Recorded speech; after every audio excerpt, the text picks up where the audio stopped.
Asobo Studios have released their second payware aircraft for Microsoft Flight Simulator. It's the Aviat Husky A-1C. The timing of this release is perfect for me because following the last sim update and the inclusion of floats and skis for some selected aircraft, we're going to be taking a look at water takeoff and landings. Water-based takeoff and landings will also be the focus for the next SimHanger multiplayer fly-in event. Further details are on my Discord channel. Your Discord invite is in the notes below.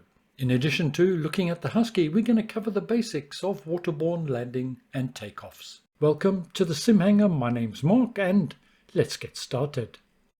This aircraft will appeal to the more adventurous bush trip aviators and is available in Sim from the marketplace, and it comes in 4 variants. The first is the model with the standard tyres, and the only model to offer different liveries. There's also the big tyres option, and it's big enough to challenge the Got Gravel Savage models. There's also a variant featuring skis, ideal for those Alaskan bush trips, and the 3D modelling is exquisite throughout. But of course the one we're most interested in today, it's the one with floats, and this model has landing gear incorporated within the floats. Our 4 nautical mile journey is going to take us from Powell River Airport to Powell Lake Seaplane Base. Once we've landed, we'll turn around and head back. The texturing and rendering on this aircraft, like all Asobo aircraft, is unmatched, challenged perhaps only by Flying Iron's Spitfire Mark 9. And it appears to me no attention to detail was too much for the designers on this occasion. It's simply stunning. The Husky is a tandem 2-seat with a braced high-wing utility vehicle and built by Aviat Aviation in the States. Welcome to the cockpit, and Asobo have a surprise. It's their first aircraft with opening and closing doors. Well, it's about time. The Husky is a short takeoff and landing specialist, and particularly so in this case as it has the most powerful 200 horsepower Lycoming engine. It's basically an engine on wheels. Just checking everything's configured for my Honeycomb Bravo throttle quadrant. Mixture, prop and throttle all okay.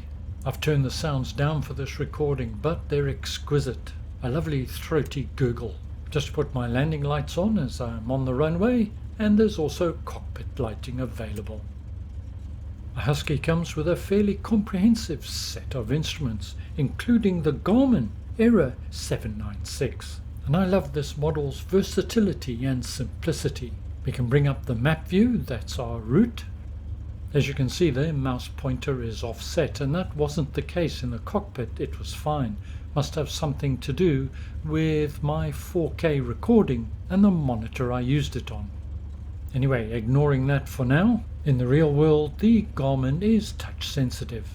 Other functions include nearest, and you can choose whether it be airports, nav aids, etc.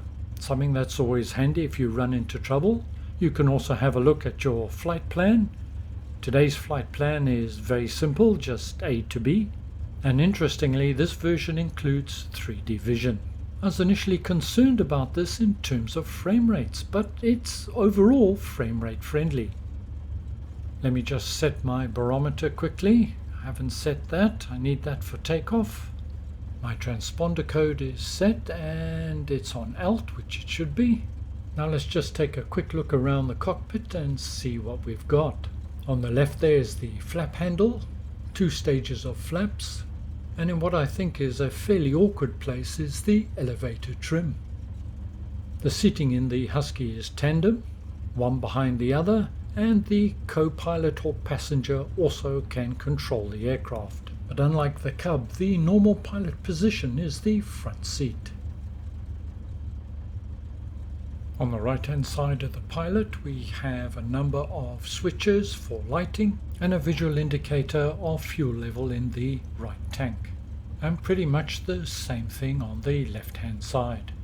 Both my tanks today are at 50%, which is more than enough.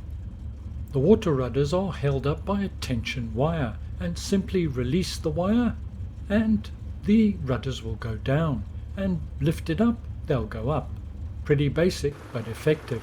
We can see them in operation looking at the external view. Correct rudder use is often not fully understood. We don't take off and we don't land with our rudders down. I will be looking at that in more detail a little later on. One essential thing you have to know is right here is the gear advisory, and it will go on and on and on. You need to click the switch to shut it up. You'll need to do this frequently, unfortunately.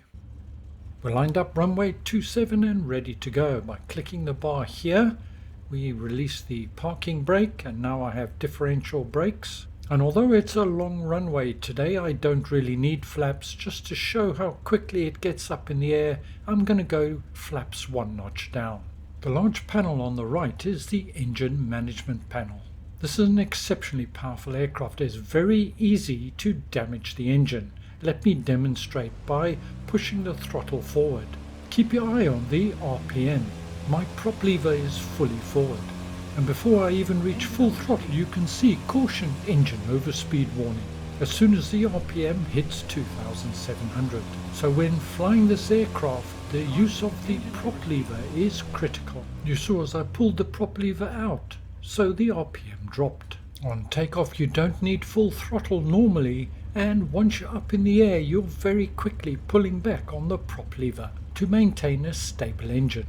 So it's a case of pulling back on the prop lever a little earlier than you would expect to before advancing the throttle further.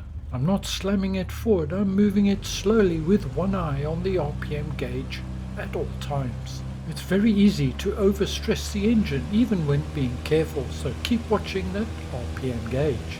You'll also note how quickly she gains speed. I'm already nearly at 60 knots. You need to be mindful, you've got those long floats, so you need to pull up gradually, almost let her take herself off the ground if you can. I'm up and gear away. The gear does take a little bit of time to retract and to deploy. We're safely up and away. I'm taking it easy at the moment. We're not going to want to climb very high at all today, no more than 1,000 feet. We now have a safe altitude, so it's time to bring in those flaps. The nose dips down as expected, and I'm now trimming up to compensate. And time to start my back to the right. I'm going to climb to about 1,000 feet or 600 feet above the airport elevation, as this is just a very short hop. I'm not using my honeycomb yoke today, I'm using my Authenticate flight stick, giving me ultimate control. If you'd like to know more, I'll leave links to my review videos in the notes below. She's handling really nicely. She feels a little bit heavy, a little bit sluggish in the roll, as I would expect her to perhaps, although in the real world, of course, I've never actually flown a float plane before. Still continuing my climb.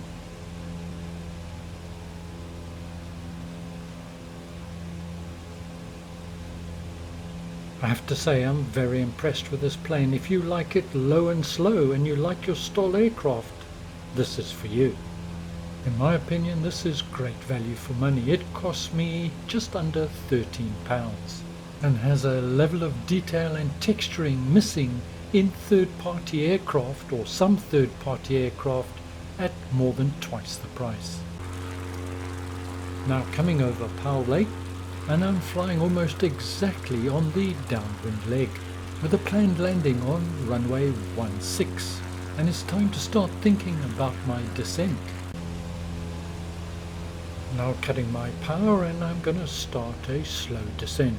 I'm going to be looking for around 80 knots before flaps 1 notch down for landing. Going to fly out here a little ways and then do an about turn and head directly in runway 16.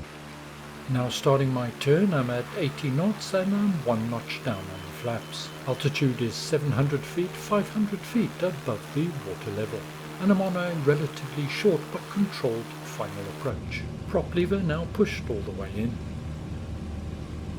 The water today is fairly calm, so I'm going to look for a landing at about just around 60 knots, perhaps a little bit less. 300 feet to go.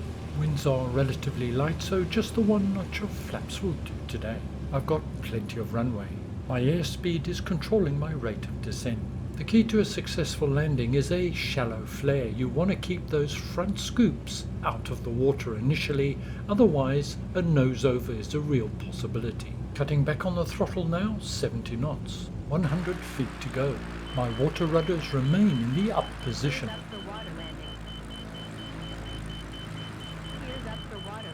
Let's just freeze it there for a moment. You can hear that incessant warning going off, and I'm busy with the landing, so I haven't got time to hit the switch.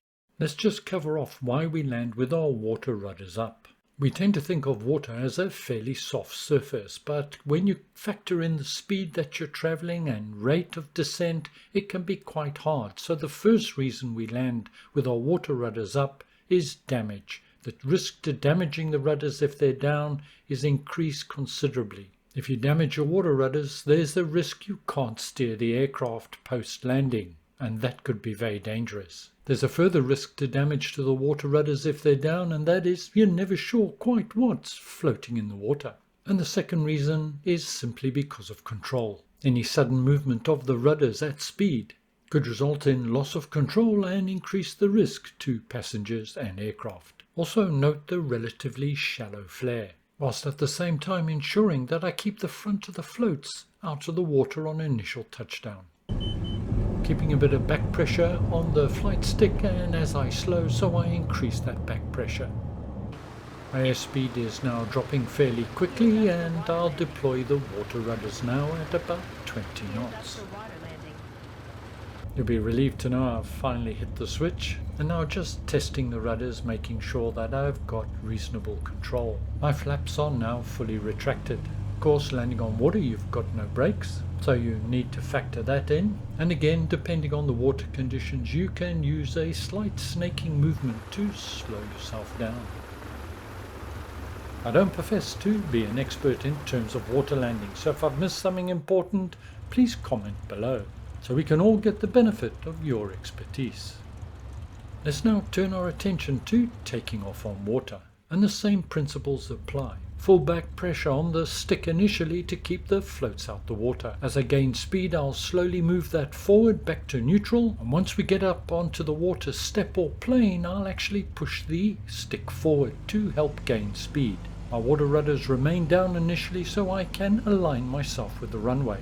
Now align, throttle gently forward, pulling right back on the flight stick as I gain speed, and water rudders at 20 knots now up. Winds are only 4 knots and I've got plenty of room, so no flaps for takeoff on this occasion. Once I'm up on the step or the plane of the water, my focus now changes to airspeed and I'm pushing gently forward on the flight stick, looking for 60 knots to rotate. That was a little bit ropey, but we're up. And now adjusting the attitude of the aircraft to help gain speed, just approaching 75 knots. Watch the RPM readout. I'm overstressing the aircraft, so pulling back on the prop lever and pushing the throttle forward. Need to maintain power during the climb, just edging that throttle forward a little bit more.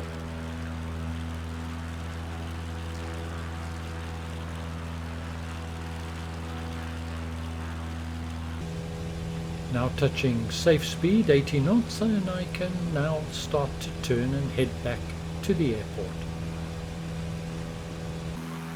Depending on the wind conditions and the water choppiness, there are a number of different techniques used for landing on rougher waters. Of course, if it's too rough, well, you can't land, especially in a light GA aircraft such as the Husky. But I hope what we covered in the basics today is enough to get you in and out of water-based airports. And I'd encourage you to give it a go. It's great fun. And if you like VR like me, well, it's absolutely awesome. I personally tend to like these smaller GA aircraft, particularly those ideal for bush trips. And the quality and versatility of the Husky from Asobo, well, it's outstanding and gets my highest recommendation. Thank you very much for joining me today. I hope you found that useful and informative. See you again soon. Look after yourselves, and bye for now.